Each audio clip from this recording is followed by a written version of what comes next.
ലോക്സഭാ തെരഞ്ഞെടുപ്പിനുള്ള ഒരുക്കങ്ങളിലാണ് രാഷ്ട്രീയ പാർട്ടികൾ. സ്ഥാനാർത്ഥി പ്രഖ്യാപനവുമൊക്കെയായി മുന്നോട്ട് പോവുകയാണ്. അതിനിടെ രാഹുൽ ഗാന്ധി കേരളത്തിൽ മത്സരിക്കുമോ എന്ന ചോദ്യം വീണ്ടും ഉയരുമ്പോൾ രാഹുൽ ഗാന്ധി ഇത്തവണ വയനാട് ലോക്സഭാ സീറ്റിൽ മത്സരിക്കാനുള്ള സാധ്യത കുറവാണെന്നുള്ള സൂചനകളാണ് വരുന്നത്. കർണാടകയിലോ തെലങ്കാനയിലോ മത്സരിച്ചേക്കുമെന്നുള്ള സൂചനകൾ വരുന്നു. ഇന്ത്യ മുന്നണിയിലെ പാർട്ടി സ്ഥാനാർത്ഥികളോടുള്ള മത്സരം ഒഴിവാക്കാനാണ് നടപടിയെന്നാണ് വിവരം. രാഹുലിന് പകരം സ്ഥാനാർത്ഥിയെക്കുറിച്ചുള്ള ചർച്ചകളും കോൺഗ്രസിൽ സജീവമായിരിക്കുകയാണ്. വയനാട് ലോക്സഭാ സീറ്റിൽ രാഹുൽ ഗാന്ധി തന്നെ മത്സരിക്കണമെന്നാണ് കേരളത്തിലെ കോൺഗ്രസ് നേതാക്കൾ ഒന്നടങ്കം ആവശ്യപ്പെടുന്നത്. കഴിഞ്ഞ തവണത്തെ ലോക്സഭാ തെരഞ്ഞെടുപ്പ് വിജയം ആവർത്തിക്കാൻ രാഹുലിന്റെ സ്ഥാനാർത്ഥ്യം സഹായിക്കുമെന്ന് കോൺഗ്രസ് കരുതുന്നു.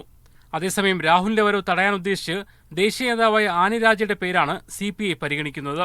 ഇന്ത്യ മുന്നണിയിലെ പാർട്ടിയിലെ സ്ഥാനാർത്ഥിയോട് മത്സരിക്കുന്നതിനേക്കാൾ BJPയോട് നേരിട്ട് ഏറ്റുമുട്ടുന്നതിനാണ് രാഹുൽ ഗാന്ധി മുൻഗണന നൽകുന്നത്. കർണാടകയിലെയും തെലങ്കാനയിലെയും ചില സീറ്റുകൾ പരിഗണനയിലുണ്ട്. അതുകൊണ്ട് ഇത്തവണ രാഹുൽ ഗാന്ധി വയനാടേക്ക് മത്സരിക്കാനുള്ള സാധ്യത വളരെ കുറഞ്ഞു. ഇക്കാര്യത്തിൽ അന്തിമ തീരുമാനമെടുക്കുന്നത് രാഹുൽ ഗാന്ധി തന്നെയായിരിക്കും. രാഹുൽ മത്സരിച്ചില്ലെങ്കിൽ പകരം ആരായിരിക്കുമെന്ന ചർച്ചകളും കോൺഗ്രസിനകത്ത് തുടങ്ങിയിട്ടുണ്ട്. മണ്ഡലം രൂപീകരിച്ചതിന് ശേഷമുള്ള ആദ്യ 2 തിരഞ്ഞെടുപ്പുകളിൽ MI ഷാനവാസാണ് മണ്ഡലത്തെ പ്രതിനിധീകരിച്ചത്.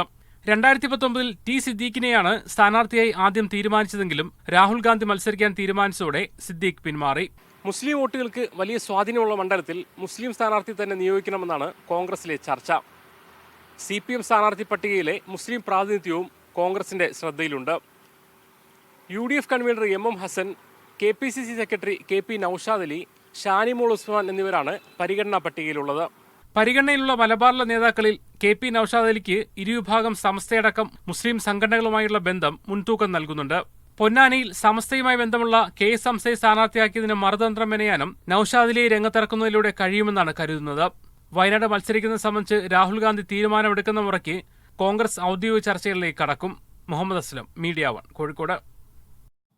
ശരി, എന്തായാലും കൂടുതൽ വിവരങ്ങൾ നമുക്ക് മുഹമ്മദ് അസ്ലമിൽ നിന്ന് തന്നെ തേടാം. അസ്ലം, അതായത് കഴിഞ്ഞ തവണ രാഹുൽ ഗാന്ധി ഇവിടെ മത്സരിച്ചപ്പോൾ തന്നെ വലിയ വിമർശനം CPM ഉയർത്തിയിരുന്നു. കാരണം BJPക്കെതിരെയാണ് രാഹുൽ ഗാന്ധിയുടെ പോരാട്ടമെങ്കിൽ അവിടെ ഈ BJPക്കെതിരെയാണ് മത്സരിക്കേണ്ടത്, അല്ലാതെ ഇവിടെ CPMനെതിരെ വന്നല്ല മത്സരിക്കേണ്ടത്. എന്തായാലും ഈ വിമർശനങ്ങളൊക്കെ കണക്കിലെടുത്ത് ഇപ്രാവശ്യം ഇന്ത്യ സഖ്യത്തിൽ ഉണ്ട് എന്നുള്ളത് കൊണ്ടുകൂടെ അതുകൂടെ പരിഗണിച്ചുകൊണ്ടാണോ രാഹുൽ ഗാന്ധിയുടെ ഇവിടെയുള്ള മത്സര സാധ്യത കുറഞ്ഞത്?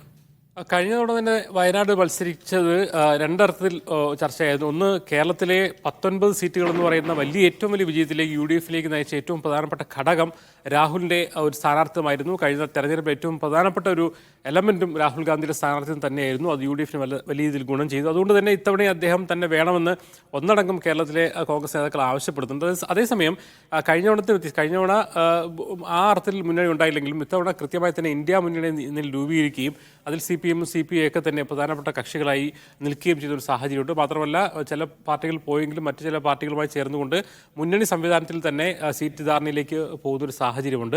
അതുകൊണ്ട് തന്നെ കേരളത്തിൽ ഇന്ത്യ മുന്നണി പ്രായോഗികമല്ല, അല്ലെങ്കിൽ അത് യാഥാർത്ഥ്യമല്ലെങ്കിൽ പോലും ഇന്ത്യ മുന്നണിയിൽ ഒരു സ്ഥാനാർത്ഥിയുമായിട്ട് മത്സരിക്കുന്നതിൻ്റെ ഒരു പ്രശ്നം കോൺഗ്രസ് രാഹുൽ ഗാന്ധി പ്രത്യേകിച്ച് പരിഗണിക്കുന്നുണ്ടെന്നാണ് നമുക്ക് ലഭിക്കുന്ന വിവരം. മാത്രമല്ല അത് രാഹുലിൻ്റെ വരവ് തടയാൻ ഉദ്ദേശിച്ചു കൂടിയാണ് ആനി രാജ എന്ന ദേശീയ നേതാവിനെ തന്നെ CPI അവിടെ സ്ഥാനാർത്ഥിയായി പരിഗണിക്കുന്നത്.